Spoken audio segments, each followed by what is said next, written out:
To set up and use glide typing on Redmi Note 15 Pro 5G, first of all, we'll need to launch our settings.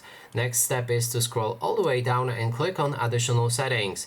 After that, we'll be able to find languages and input. We can click on manage keyboards and then select Gboard. Inside you can find glide typing, and then you can activate it right here, obviously if you want to use it. If not, you can turn it off right there. Now to actually use it, let's open my keyboard right here.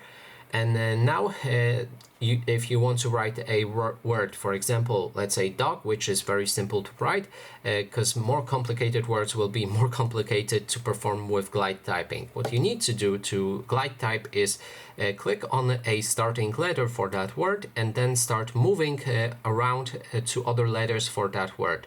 That way it will construct that word, but do not let go until that word is finished.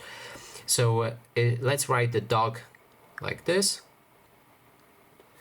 And as you can see, it kind of worked, but it got 2 G's in it. So this is a bit complicated. You will need to get used to it, and more you write like this, the more you will learn.